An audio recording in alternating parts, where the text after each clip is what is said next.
मुझे पूरा विश्वास है कि जो कुछ भी कल आपने पढ़ा, सामाजिक अनुसंधान के बारे में जाना कि सामाजिक अनुसंधान का क्या अर्थ है, उसकी क्या परिभाषा है, वो आपको समझ में आई होगी। मैं डॉक्टर ऋतु सारस्वत समाजशास्त्र की दुनिया में आपका स्वागत करती हूँ और हम पुनः दोहराते हैं उन बातों को जिनके संदर्भ में हमने पिछली कक्षा में बात की थी। हमने ये जाना था कि सामाजिक अनुसंधान का क्या अर्थ है और जैसे कि मैंने आपसे पहले कहा था कि अगर हमें अच्छे अंक लाने हैं अपनी परीक्षा में, तो हमेशा मैं विशेषकर समाजशास्त्र विषय की बात कर रही हूँ, वहाँ अगर आप किसी अवधारणा को पढ़ रहे हैं, उसके बारे में जानने और समझने की चेष्टा कर रहे हैं, तो उससे संबंधित, उस अवधारणा से संबंधित दी गई परिभाषाओं को भी अगर आप याद करते हैं तो आपके अच्छे अंक आने की संभावना बढ़ जाती है। मैंने आपको 2-3 विद्वानों की परिभाषा के बारे में बताया था, लेकिन आपकी सुविधा के लिए सिर्फ एक विद्वान की परिभाषा मैं आपको दोहरा रही हूँ और उसे समझा भी दूँगी कि साथ साथ रहने वाले लोगों के जीवन में क्रियाशील अंतर्निहित प्रक्रियाओं की खोज ही सामाजिक अनुसंधान है। ये परिभाषा किसने दी थी? बोगार्ड्स ने। कहने का तात्पर्य क्या है कि सामाजिक अनुसंधान क्या है कि आपसी अंतरक्रिया से जो सामाजिक संबंध बनते हैं, उन सामाजिक संबंधों से जो कुछ भी अंतर घटित होता है, उसके संबंध में खोज करना ही सामाजिक अनुसंधान की एक महत्वपूर्ण भूमिका है। ये एक ऐसी वैज्ञानिक योजना है। क्या चीज़ वैज्ञानिक योजना? सामाजिक अनुसंधान। कि सामाजिक अनुसंधान एक ऐसी वैज्ञानिक योजना है जो कल्पनाओं पे बात नहीं करती, जो किंवदंतियों और कहानियों पे बात नहीं करती। इसका उद्देश्य तार्किक तथा क्रमबद्ध पद्धतियों के द्वारा नवीन तथ्यों का अन्वेषण और पुराने तथ्यों की पुनर्परीक्षा करना है। ठीक है, तो इतना मैंने दोहराया आपकी सुविधा के लिए। आशा करती हूँ आपको अगर कहीं पर भी परेशानी आ रही हो तो कमेंट बॉक्स में आप अपनी जिज्ञासा, अपने प्रश्न डालिए और मैं हर संभव कोशिश करूँगी कि आने वाली कक्षा में आपकी उन समस्याओं को मैं सुलझा सकूँ। कल हमने बात की थी समाजशास्त्र में सामाजिक अनुसंधान की परिभाषा के बारे में। आज हम जानेंगे सामाजिक अनुसंधान की विशेषताएं क्या हैं। चलें शुरू करें। पहली विशेषता है सामाजिक पर्यावरण से संबंधित। देखिए बच्चों, एक तो होता है पर्यावरण, जिसका इंग्लिश वर्जन क्या है? एनवायरनमेंट। हमारे आसपास जो कुछ भी है वो हमारा पर्यावरण है, जिससे हम बहुत नुकसान पहुंचा रहे हैं। ये बात आप भी जानते हैं। बहुत लोग बहुत चिंतित हैं इस पर्यावरण को जो नुकसान पहुंच रहा है, और कुछ लोग इस चिंता के कारण अवेयरनेस प्रोग्राम भी चला रहे हैं। ये सारी अलग बात हैं। हम बात कर रहे हैं समाजशास्त्र की, तो उसी पर हम अपना ध्यान लगाते हैं कि जो कुछ भी हमारा सोशल एनवायरनमेंट है, तो सामाजिक अनुसंधान उससे संबंधित है। सामाजिक अनुसंधान का संबंध भौतिक अथवा प्राकृतिक जीवन से न होकर सामाजिक घटनाओं एवं सामाजिक समस्याओं से है। इसका तात्पर्य क्या हुआ? सामाजिक अनुसंधान किसका अनुसंधान करेगा? किसके बारे में रिसर्च करेगा? जो फिजिकल एनवायरनमेंट है, बिल्डिंग, पहाड़, नदी, नाले, ना, इनका अध्ययन नहीं करेगा। जो प्राकृतिक एनवायरनमेंट है, जो प्रकृति है, प्रकृति के जो विभिन्न घटक हैं, बरसात होना, गर्मी होना, जो कुछ भी है, ग्लोबल वार्मिंग की हम बात करते हैं, क्या इसका अध्ययन करेगा समाजशास्त्र? नहीं। सामाजिक अनुसंधान का जो विषय है, जो अध्ययन क्षेत्र है, वो क्या है? सामाजिक घटनाएं एवं सामाजिक समस्याएं। समाज में जो कुछ भी घटित हो रहा है, जिस भी स्वरूप में घटित हो रहा है, समाज में जो कोई भी सामाजिक समस्याओं से ग्रसित है, यहाँ मैं विशेष तौर पर इस बात पे बल देना चाहूँगी कि यहाँ हम समूह की बात कर रहे हैं, किसी व्यक्ति की व्यक्तिगत समस्या की बात नहीं कर रहे हैं या किसी व्यक्तिगत घटना की बात नहीं कर रहे हैं, यहाँ हम पूरे समाज की बात कर रहे हैं। तो सामाजिक पर्यावरण से संबंधित ही सामाजिक अनुसंधान होता है। उसका अध्ययन का क्षेत्र भौतिक अथवा प्राकृतिक जीवन नहीं होता। ठीक है, एक कॉन्सेप्ट हमारा क्लियर हुआ। अब दूसरा जो तथ्य है जिसके बारे में हम जानेंगे, सामाजिक अनुसंधान की दूसरी कौन सी विशेषता है, वो है सामाजिक तथ्यों की खोज। क्या खोजता है सामाजिक अनुसंधान? तो सामाजिक अनुसंधान द्वारा सामाजिक यथार्थता से संबंधित तथ्यों की खोज की जाती है। जो सोशल फैक्ट्स हैं, यथार्थ है, मैं बार बार आपको इस बात को दोहराती हूँ कि साहित्य की तरह से समाजशास्त्र कल्पना पर आधारित नहीं है, वो ठोस वास्तविक धरातल पर खड़ा हुआ है।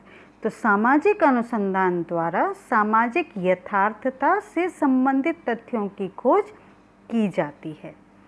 जो कुछ वास्तविक रूप में घटित हो रहा है समाज में, कारण उसका कुछ भी हो, उसके संबंध में खोज की जाती है। इसके द्वारा केवल नवीन तथ्यों की जानकारी ही प्राप्त नहीं की जाती, वरन पुराने तथ्यों व उनसे संबंधित नियमों का भी पुनर्परीक्षण किया जाता है। अब इसे थोड़ा सा हम समझें। सामाजिक तथ्यों की खोज, यही शब्द कहा था ना मैंने आरंभ में। तो यहाँ इस बात पर बल दिया गया है कि सामाजिक अनुसंधान द्वारा केवल नवीन तथ्यों की जानकारी प्राप्त करना सामाजिक अनुसंधान का उद्देश्य नहीं है कि नई नई इंफॉर्मेशन गैदर करनी है, इकट्ठी करनी है, नहीं। यहाँ पुराने तथ्य, जो पुराने कॉन्सेप्ट दिए गए हैं, उनकी भी जांच और परख करनी है, पुनर्परीक्षण करना है। मैं आपको एक उदाहरण से समझाऊंगी तो शायद आपको समझने में सहजता होगी। क्या उदाहरण लें हम? हाँ, हम ये उदाहरण ले सकते हैं कि अशिक्षा, गरीबी, जिसे हम दूसरा शब्द निर्धनता कहते हैं, कानून की जानकारी ना होना, ये सारे कारण किसी भी समाज में बाल विवाह के महत्वपूर्ण घटक बनते हैं। ये वो रीजंस हैं जिनकी वजह से बाल विवाह होते हैं। अब बाल विवाह एक सामाजिक समस्या होगी। हम निरंतर किस बात पर ध्यान दे रहे हैं, किस बात पर दृष्टिपात कर रहे हैं कि सामाजिक अनुसंधान का उद्देश्य सामाजिक समस्याओं को जानना है, सामाजिक घटनाएं क्यों घटित हो रही हैं उसके संबंध में अनुसंधान करना है। तो मैंने आपको बाल विवाह का एक उदाहरण दिया कि बाल विवाह एक सामाजिक समस्या है। ठीक है, उसके क्या कारण हैं ये हम हवा में किला बनाना जैसा नहीं कर सकते। इसके संबंध में हमें उस समाज का अध्ययन करना होगा जहाँ ये जानकारी प्राप्त होती है कि यहाँ बाल विवाह होते हैं। मैं ये मानती हूँ, मैं स्वीकार करती हूँ कि बाल विवाह करने वाले जो समाज के सदस्य हैं वो किसी भी स्थिति में सर्वेक्षण जब किए जाते हैं तो सहजता से स्वीकार नहीं करते, क्योंकि उन्हें कहीं ना कहीं इस बात का भय होता है, डर होता है कि कहीं उनकी शिकायत प्रशासन और पुलिस व्यवस्था तक नहीं पहुंच जाए।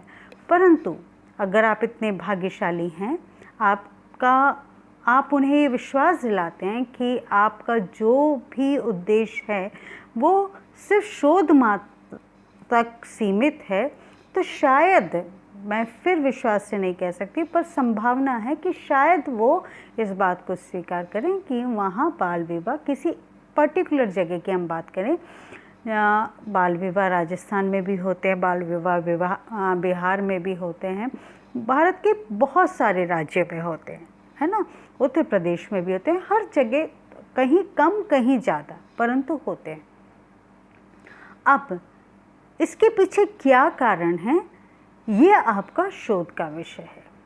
ठीक है, अब आपने जो भी आपके सामने, जब आप लोगों ने सर्वेक्षण किया और अवलोकन और साक्षात्कार विधि दोनों का आपने आश्रय लिया, सहारा लिया, उसके माध्यम से आपने अध्ययन किया और आपने, आपकी जो फाइंडिंग्स रहीं, जो रिज़ल्ट्स आए, उस रिज़ल्ट्स को आपने ये पाया, जो जैसे मैंने रिज़ल्ट बताया कि अशिक्षा के कारण, निर्धनता के कारण और कानून के बारे में कई बार ऐसा होता है कि जानकारी नहीं होती कई क्षेत्रों में, तो इन कारणों से लोग बाल विवाह करते हैं। अब कुछ विद्यार्थी लगभग 1 दशक बाद, 10 वर्ष के बाद या 2 दशक के बाद, 20 वर्ष के बाद पुनः इस विषय पर अगर अध्ययन करते हैं और फिर वही रिजल्ट्स आते हैं, तो उन्हें क्या कहा गया, उन्होंने, आपने जो रिसर्च की है उसको बेस बना के कि उस समय जो रिसर्च हुई थी उसका ये रिज़ल्ट आया था, उसका पुनर्परीक्षण करने के उद्देश्य से किया जाता और अमूमन वही उत्तर प्राप्त होंगे। बहुत आमूल चूल परिवर्तन नहीं होता। जो कुछ भी सामाजिक समस्याएं हैं जो अनवरत दशकों से चली आ रही हैं, चाहे वो विश्व का कोई भी हिस्सा हो, उनके स्वरूप और प्रारूप और उनके कारणों में बहुत ज़्यादा परिवर्तन नहीं आता। जो भी परिवर्तन आता है, जो रिजल्ट्स, जो फाइंडिंग्स आई हैं, उनके पीछे जो भी कारणों का उल्लेख एक सामाजिक शोध करने वाले शोधार्थी ने किया है, वो रिज़ल्ट बाद में भी आने की संभावना उतनी ही रहती है। ठीक है, आई होप कि इस उदाहरण के बाद आप मेरी बात समझ गए होंगे। अब हम सामाजिक अनुसंधान की तीसरी विशेषता की बात करते हैं और वो विशेषता क्या है, कार्य कारण संबंधों की खोज। इसके बारे में मैंने कल भी बात की थी। क्या है कार्य कारण संबंध? मैंने, आपको याद होगा, आपको एक उदाहरण दिया था बरसात का, याद है कि एक जो खगोल शास्त्री है, पर्यावरणविद है, वो, या जिसका वैज्ञानिक दृष्टिकोण है, वो बरसात होने के पीछे एक लॉजिकल रीज़न देगा। अब उसके बारे में हम डिटेल में नहीं जाते, नहीं तो फिर हम उलझ जाएंगे। लेकिन जो शिक्षा से दूर हैं, जो अंधविश्वासी हैं, वो कहीं ना कहीं इस चीज़ को ये मानेंगे कि ये ईश्वर का चमत्कार है, ईश्वर नाराज़ हैं तो बहुत घनघोर बरसात कर दी, और ईश्वर नाराज़ हैं तो बादल फट गए, ईश्वर नाराज़ हैं तो बिजली गिर गई। इस तरह के तर्क वो देंगे। परंतु एक समाजशास्त्री की भूमिका क्या होती है कि जो कुछ भी समाज में घटित हो रहा है, आप इस बात को याद रखिएगा कि भौतिक और प्राकृतिक पर्यावरण की समाजशास्त्री बात नहीं करता। समाजशास्त्री किस चीज़ की बात करता है? जो कि समाज में घटित हो रहा है। ठीक है, तो कार्य कारण संबंधों की जब हम खोज करते हैं तो सामाजिक घटनाएं बाह्य रूप से, बाह्य मतलब बाहरी रूप से अलग अलग दिखाई देती हैं, परंतु वास्तविकता में ये अंतर संबंधित होती हैं। कैसे? एक उदाहरण देखते हैं, वरना थोड़ा सा आपको समझने में दिक्कत होगी। सामाजिक, मैं फिर दोहराती हूँ, सामाजिक घटनाएं बाहरी रूप से अलग अलग दिखाई देती हैं, लेकिन वास्तविकता में अंतर संबंधित होती हैं। मान लीजिए मैंने बाल विवाह का उदाहरण दिया, कहीं ना कहीं इस बाल विवाह का संबंध शिक्षा की कमी से है, निर्धनता से है। ये सारी की सारी चीज़ें आपस में इंटरलिंक्ड हैं, अंतर संबंधित हैं। जहाँ शिक्षा है, जहाँ निर्धनता की कमी है, जहाँ ज्ञान है, वहाँ बाल विवाह नहीं होंगे। तो ये सारी चीज़ें एक दूसरे से अंतर संबंधित हुई ना। अब हम बात करते हैं कि सामाजिक अनुसंधान के द्वारा उनके बीच पाए जाने वाले कार्य कारण संबंधों की खोज की जाती है। किन कार्य कारण संबंधों की खोज की जाती है? कि किसी कार्य को करने के पीछे समाज के किसी व्यक्ति का या पूरे सामाजिक समूह का क्या उद्देश्य है। पुनः पुनः इस बात को दोहराती हूँ कि समाजशास्त्र तर्क विहीन बात नहीं करता। वो उसी तरह की बात करता है जैसा कि एक साइंटिस्ट करेगा। बस अंतर इतना है कि साइंटिस्ट के पास एक लैब होती है और समाजशास्त्री की लैब पूरा समाज होता है, उसकी कोई सीमा नहीं है। तो समाज में जो कुछ भी घटित हो रहा है उसके पीछे तर्कशील कारण दिए जाते हैं। यही कार्य कारण संबंध है। कार्य मतलब किसी घटना का घटित होना, किसी कार्य का होना, और कारण मतलब उन कार्यों को घटित होने के पीछे क्या कारण है। तो ऐसे संबंधों जो का समाज में घटित हो रहा है उसके पीछे क्या कारण है, इन दोनों के बीच में क्या संबंध है, उसको जानना ही एक सामाजिक अनुसंधानकर्ता का कर्तव्य है। अब हम बात करते हैं सामाजिक अनुसंधान की चौथी विशेषता की, और वो है सामाजिक घटनाओं के प्रेरकों की खोज। ठीक है, अब ये प्रेरकों की खोज क्या हुई? सामाजिक घटनाओं के प्रेरकों की खोज। तो सामाजिक घटनाओं को जो घटित होती है उसमें कभी न कभी किसी न किसी प्रेरक का हाथ होता है। अतः इन्हें जानने के लिए सामाजिक अनुसंधान आवश्यक हो जाता है। ऐसे प्रेरक समाज या संस्कृति में किसी न किसी रूप से विद्यमान होते हैं। अब इसे भी हम उदाहरण के द्वारा समझते हैं। मान लीजिए किसी गांव में कोई बच्ची बहुत अच्छे अंकों से अपनी परीक्षा उत्तीर्ण करती है, क्योंकि उसे अपने परिवार से बहुत अधिक सपोर्ट मिलता है। फिर वो पढ़ने जाती है, आगे पढ़ने जाती है और उसका एडमिनिस्ट्रेटिव सर्विसेज में सिलेक्शन हो जाता है, वो एक IAS ऑफिसर बनती है। अब क्या होगा कि उस गांव में जितने भी जो बच्चियां हैं उनके जीवन में अवश्यम भावी परिवर्तन आएगा, क्योंकि वो एक प्रेरणा बन गई है। और जिस गांव से उसका संबंध है वहाँ पूर्व में हो सकता है कि बच्चियों को शिक्षा नहीं दी जाती रही हो, लेकिन उस घटना के कारण उन सारी बच्चियों को शिक्षा दी जाने के पीछे एक प्रेरक भावना काम करती है।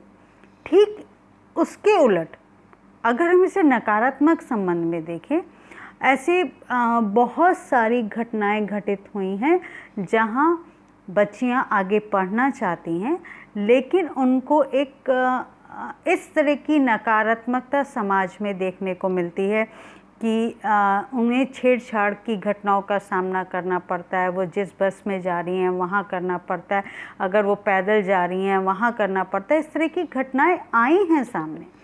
ऐसी स्थिति में अभिभावक डरने लगते हैं और वो अपनी बच्चियों की पढ़ाई छुड़वा देते हैं। तो समाज में जो कुछ भी घटनाएं घटित हो रही हैं उनके पीछे कोई ना कोई प्रेरक कारण होते हैं। आज हमने सामाजिक अनुसंधान की 4 विशेषताओं को जाना। पहला, सामाजिक पर्यावरण से संबंधित। दूसरा, सामाजिक तथ्यों की खोज। तीसरा, कार्य कारण संबंधों की खोज। और चौथा, सामाजिक घटनाओं के प्रेरकों की खोज। इससे पूर्व हमने सामाजिक अनुसंधान की परिभाषा को जाना, उसके अर्थ को जाना। आने वाली कक्षा में हम सामाजिक अनुसंधान की कुछ और विशेषताओं के संबंध में चर्चा करेंगे। तत्पश्चात हम सामाजिक अनुसंधान की प्रकृति के बारे में चर्चा करेंगे। आशा करती हूँ आज की कक्षा में जो कुछ भी आपने सुना वो आपको समझ में आया होगा। अगर नहीं आया तो मैं पुनः दोहराऊंगी, पर मुझे पता तो तभी चल पाएगा जब आप मुझे सूचित करेंगे। आपके सामने माध्यम उपलब्ध हैं, आप अपने कमेंट बॉक्स में भी कमेंट डाल सकते हैं। हाँ, आप और कुछ क्या पढ़ना चाहते हैं, अगर आप ये भी लिखेंगे तो भी मुझे प्रसन्नता होगी। तब तक के लिए इतना ही। बहुत बहुत धन्यवाद।